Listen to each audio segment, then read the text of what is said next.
Welcome back to Fun Reading Phoebe. Today we will be reading The Lorax. The Lorax by Dr. Seuss.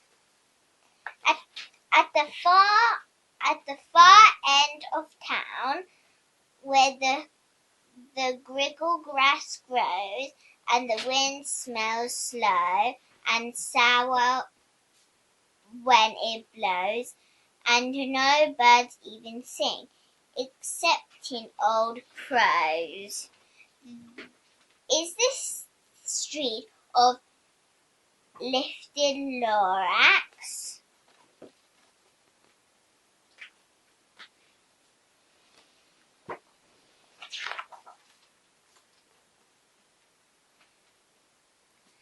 And deep in the griggle grass, some people say, if you look deep enough, you can still see today.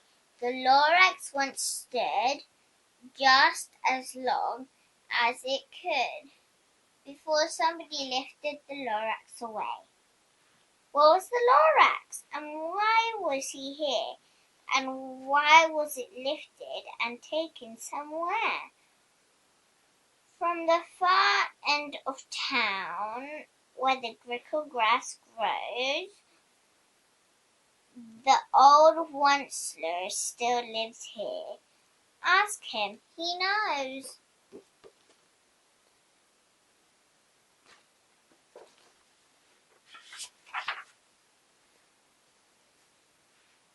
You won't see the Once-ler. Don't knock at his door. He stays in his lurking on top of his door. He lurks in his lurking called under the roof, where he makes his own clothes out of muffle mouth. And on a special dank midnight in August, he peeks out of the shutters, and sometimes he speaks and tells how the Lorax was lifted away. He'll tell you, perhaps, if you're willing to pay.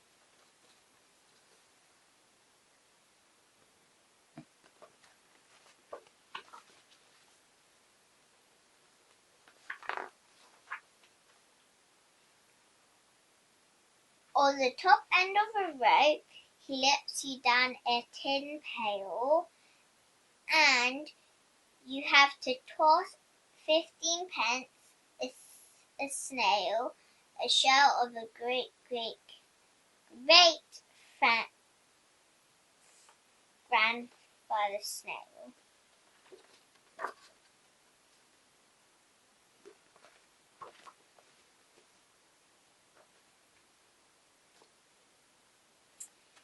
Then he pulls up the pail, makes a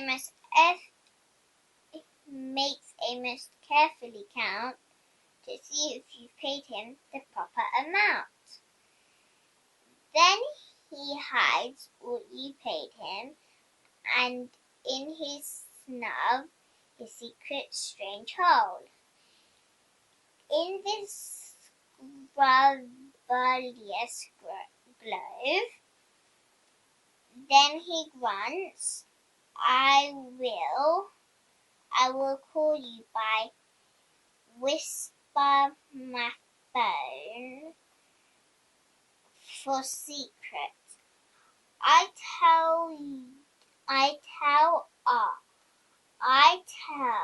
are you for is alone?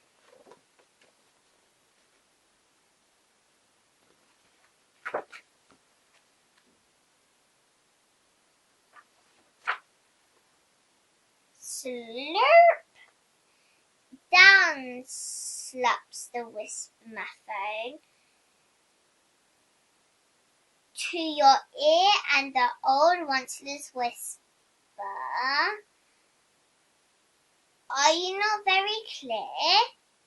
Since they have to come down through a snurgly hose, and he sounds as if he had smallish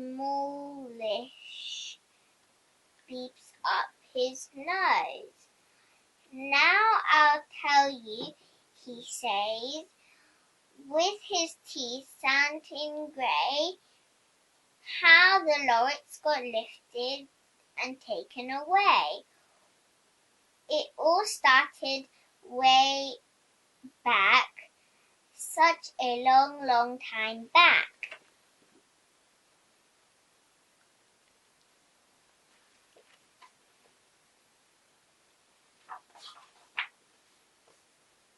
Way back in the days when the grass was still green and the pond was still wet and the clouds were still clean and the song of Sommy swans ran out of space. One morning I came to this glorious place and I first saw the trees, the truffle trees, the bright coloured tufts on the truffle trees, mile after mile in the fresh morning breeze.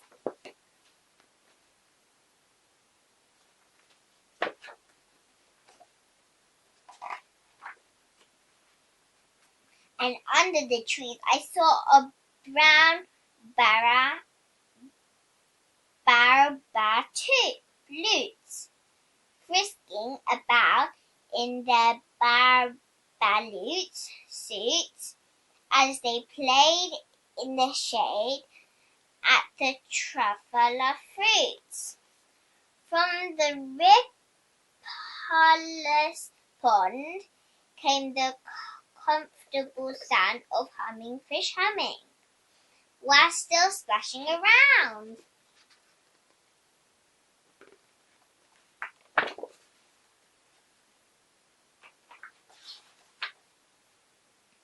But those trees,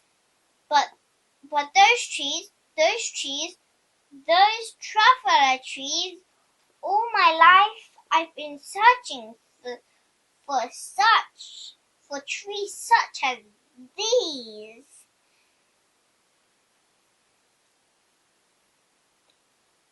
The touch of their stalks was much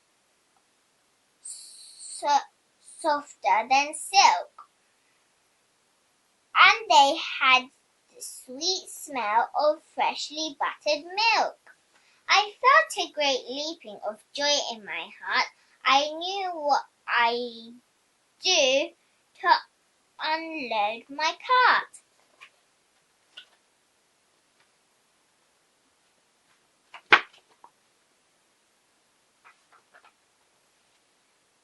The Once-ler. No time at all. I had built a small shop, then chopped down a truffle tree with one chop, and with great skills and with all great speedy speed, I took the soft draft and knitted a thread.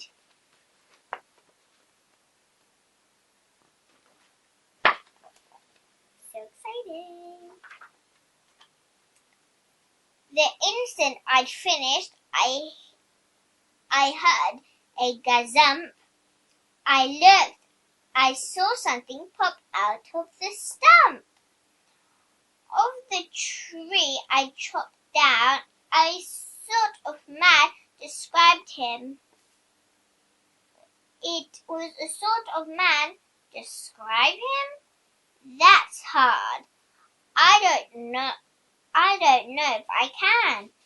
He was shortish and oldish and brownish and mosey.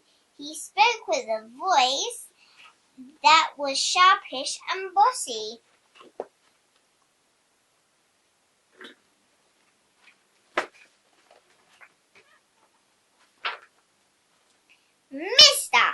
he said with sawdust sneeze. I'm the Lorax. I speak for the trees. I speak for the trees, for the trees have no tongue. I am asking you, sir, at the top of my lungs. He was very upset as he shouted and passed. What's that thing you've made out of my tuft?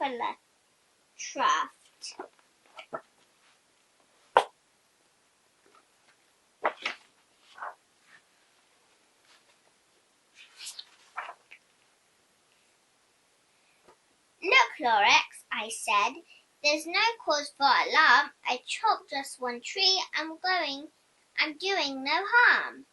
I'm being quite useful. This thing is a thneed. A thneed's a fine something that all people need. It's a shirt, it's a sock, it's a glove, it's a hat. But it has other uses yet far beyond that. You can use it for carpets, for pillows, for sheets or curtains or covers or bicycle seats. The Lorax said, Sir, you are crazy with greed. There is no one on earth who would buy that fool's need.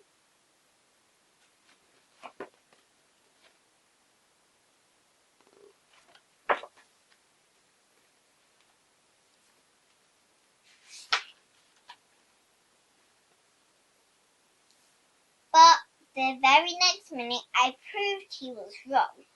For just that minute a chap came along, and he thought that the thneed I had knitted was great.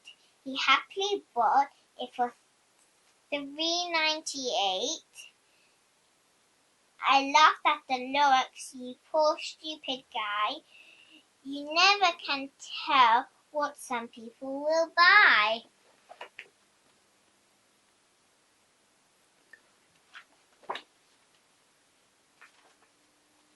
I repeated, cried the Lorax. I speak for the trees. I'm busy, I told him. Shut up, if you please. I rushed across the room and in no time at all built a radio phone. I put in a quick call. I called my brothers and uncles and aunts. I said, listen here. Here's a wonderful chance for the whole Once-ler family to get mighty rich. Get over here fast. Take the road north niche. Turn left at the wee Hawken. Sharp right out south stitch.